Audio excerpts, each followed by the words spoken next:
दोस्तों नमस्कार, colonel Ajay CO Ajay Astro Money Group First Global Astro Finance Digital channel से आपसे मुखातिब होता हूँ। आज है 21 मार्च सन 2024 थर्सडे यानी गुरुवार।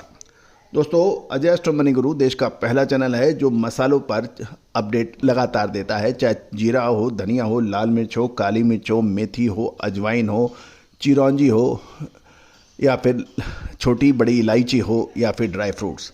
आज के एपिसोड में हम करेंगे धनिया के ऊपर यानी कोरिएंडर पर चर्चा। खबर निकल के आ रही है कि राजस्थान और मध्य प्रदेश में धनिया की आवक चरम सीमा पर धीरे धीरे पहुंच रही है। जहां तक मंडियों से खबर की बात है कि राजस्थान में नए जीरे धनिया की आवक शुरू हो चुकी है और राजस्थान में लगभग 40 से 45 हज़ार बोरी की आमदनी होने की खबर निकल रही है। साथ साथ खबर ये भी निकल के आ रही है कि राजस्थान के अंदर रामगंज मंडी में लगभग 30 से 35 हज़ार बोरी की आवक से के समाचार है। कोटा में से भी राजस्थान के कोटा में भी लगभग 3 से 3.5 हज़ार बोरी की आमदनी की खबर निकल रही है। अगले लगभग 5 से 7 दिन में धनिये की आवक और बढ़ने की समाचार है मिल सकते हैं। साथ साथ होली के बाद धनिये की आवक में तेज बढ़ोतरी होने की भी संभावना बन रही है। राजस्थान के अंदर लगभग 50 हज़ार बोरी तक और 55 हज़ार बोरी तक धनिये की आवक पहुंच सकती है। इससे अधिक आवक की संभावना अभी कम नज़र आ रही है। दोस्तों राजस्थान के अतिरिक्त मध्य प्रदेश के अंदर धनिये की आवक वहाँ से भी समाचार मिल रहे हैं। 58,000 से 60,000 बोरी नया धनिया की आवक के समाचार मिल रहे हैं। दोनों यानी मध्य प्रदेश और राजस्थान को दोनों को मिला है तो आवक अब धीरे धीरे पीक अवस्था पे पहुंच रही है। साथ साथ में कोटा में धनिये की भाव यदि अभी तुरंत समाचारों के अनुसार कुल 300 से 400 रुपये गिरने के समाचार हैं। इसमें ईगल क्वालिटी में 7,000 से 7200 रुपये के बीच में व्यापार होने की भी की खबर निकल रही है। अप्रैल महीने के अंदर आवक के आधार पर भाव रहने की संभावना है। और साथ साथ दूसरी चीज़ ये भी है कि धनिये की फसल राजस्थान में लगभग 20 से 22 लाख बोरी, मध्य प्रदेश में लगभग 60 से 65 लाख बोरी और गुजरात में लगभग 50 लाख बोरी का अनुमान अभी लगाया जा रहा है। इस प्रकार पूरे देश में धनिये की यदि फसल का अनुमान लगाया जाए तो 130 से 135 लाख बोरी होने का अभी अनुमान लगाया जा रहा है।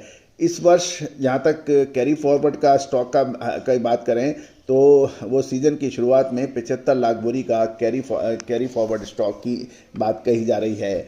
दूसरी ओर चूँकि धनिया में कैरी फॉरवर्ड बड़ा स्टॉक है और फसल भी लगभग 130 लाख बोरी की होनी चाहिए, उसी अनुपात में डिमांड की भी संभावना बनेगी।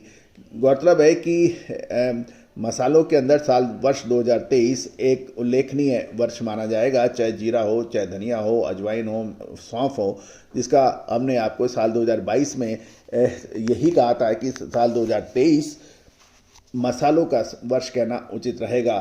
चाहे उसमें हल्दी हो, सौंफ हो, जीरा हो, इन सभी ने शानदार तेज़ी दिखाई दी।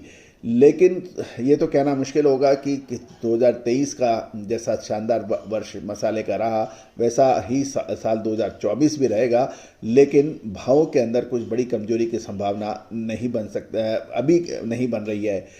साथ साथ महीने में लूज मंडी में धनिये की कीमत में निर्णायक फैसला होगा, लेकिन अभी धनिये का बाजार स्थायित्व बता रहा है। धनिये की गुजरात की खबर है कि धनिये के कीमतें में कुछ गिरावट है। ईगल क्वालिटी में लूज मंडी 7200 से 7600 रुपये और कलर वाला भाव में भी अच्छी बिकवाली की खबर निकल रही है। अभी मौजूदा समय में गुजरात में मामूली उतार चढ़ाव धनिये में देखा जा रहा है। गौरतलब है कि गुजरात में धनिये की फसल कि जहाँ तक बात यह है कि वो 55 लाख बोरी से कम नहीं होने की संभावना है। गोंडल के में जैसे जैसे अराइवल होगी उसमें नॉर्मली वहाँ पर 1.5 लाख बोरी की आमद आती है, जो कि उम्मीद से ज़्यादा है। गुजरात में गोंडल के अलावा अन्य केंद्रों में भी 45 से 50 हज़ार बोरी की आवक हो रही है, जो बढ़कर 50 से 60 हज़ार बोरी होने की संभावना अगले कुछ दिनों में होगी। गुजरात में अब तक नए जीरे की कुल 20 से 22 लाख बोरी की आमद हो चुकी है और चूंकि धनिया बाज़ार में आवक का दबाव है, इसलिए भाव के अंदर कुछ मामूली गिरावट भी है और आगे कुछ समय में लगातार आवक बढ़ने की भी संभावना है। यदि हम पिछले 8-10 दिनों में देखें तो धनिये के निर्यात में कुछ खास हलचल नहीं देखी गई है। जो पहले के व्यापार हुए हैं और धनिये का निर्यात 7,900 रुपये प्रति क्विंटल है, और चूँकि रूसी माल अब पाकिस्तान और अन्य देशों में जा रहा है, इसलिए भारत से नया व्यापार कुछ दिनों के लिए स्थिर हो गया है और जो इम्पोर्टर हैं वो वेट एंड वॉच की स्थिति देख रहे हैं। धनिये में अभी मसाला कंपनियों की मांग पर सबका ध्यान है और धनिया की रिटेल डिमांड कम है और वायदा बाजार में भी अभी कोई बड़ी हलचल नहीं है। धनिये का जो इम्पोर्टेड माल है उसमें भी 5 से 6,000 टन की गिरावट है और इस बार रूस में धनिये की खेती बेहतर और फसल अच्छी होने की भी उम्मीद लगाई जा रही है। कुल मिलाकर इस समय धनिये का व्यापार सोच समझकर करना उचित रहेगा। All the very best, good luck, happy trading.